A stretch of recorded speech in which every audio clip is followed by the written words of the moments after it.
Welcome to our channel. Hey, everyone. Manipulation in relationships isn't always obvious. It can be sneaky and hard to spot. Today, we're diving into the psychology behind manipulation, looking at the subtle ways people can control us without us even realizing it. By the end of this video, you'll be able to recognize these tactics so you don't fall for them. Before we jump in, make sure to hit that subscribe button so you don't miss more eye-opening videos like this one. Let's get into it. Have you ever had someone tell you, "That never happened," or "You're imagining things"? This is called gaslighting, and it's one of the most common ways people manipulate us. They make you question your own memory or feelings, and it can make you feel like you're losing your mind. Did you know? A survey found that 80% of people who were emotionally manipulated experienced gaslighting. That's a lot of people. It's sneaky because it makes you doubt what's real, giving them more control. Have you ever felt guilty for not doing something someone asked, even though you had a good reason? That's because they used a guilt trip on you. They might say things like, "After all I've done for you," or "If you really cared, you'd do this." This makes you feel bad, so you agree, even if you don't want to. Crazy fact. Studies show that people are 40% more likely to say yes if they've been made to feel guilty first. This is a classic trick manipulators use to get what they want. Has someone ever stopped talking to you after an argument and left you feeling anxious? That's the silent treatment, and it's a way to control you without even saying a word. They withdraw, knowing you'll try to fix things just to get them to talk again. Fun fact. Did you know the silent treatment affects the brain the same way as physical pain? That's why it hurts so much. It's not just in your head.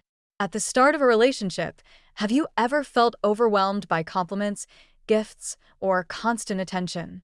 This might sound nice, but it's called love bombing. Manipulators do this to get you hooked quickly, and once you're attached, they start using that love as a way to control you. Did you know? Love bombing is often linked to people with narcissistic traits. Once they've got you hooked, they'll start making their affection conditional, like a reward for doing what they want. Has anyone ever turned a situation around to make you feel like you were wrong, even when you weren't? That's them playing the victim. They act like they're the one who's hurt or in trouble, making you feel sorry for them and taking the blame, even if you've done nothing wrong. Interesting fact. Research shows that people who play the victim often do it to manipulate others into giving them attention or getting what they want.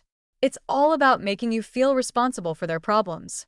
Have you ever been in a disagreement where someone says, "Even so-and-so agrees with me," or "Everyone thinks you're wrong"?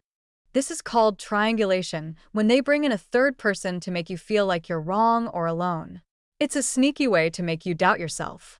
Fun fact. Triangulation is often used by people with controlling personalities. It makes you feel like you're ganged up on, making it easier for them to win the argument. Have you ever told someone how upset you were only for them to say, "It's not that big of a deal"? That's called minimizing, and it's when someone makes your feelings seem less important. This can make you feel like you're overreacting or that your emotions don't matter, giving them more control. Fact. Minimizing is often used to keep people from speaking up about how they really feel. Over time, this can seriously affect your self-esteem.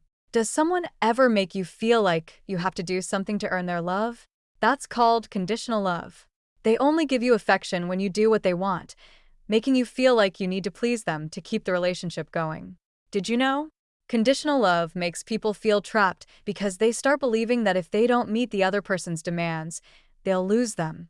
It creates a cycle where you keep trying to make them happy, even if it's not good for you. Manipulation can be really hard to spot, especially when it's this subtle. But now you know what to look out for. Remember, healthy relationships are built on respect and understanding, not control. If any of these behaviors sound familiar, it might be time to take a closer look at your relationships. Have you experienced any of these tactics before? Let me know in the comments below. I'd love to hear your stories.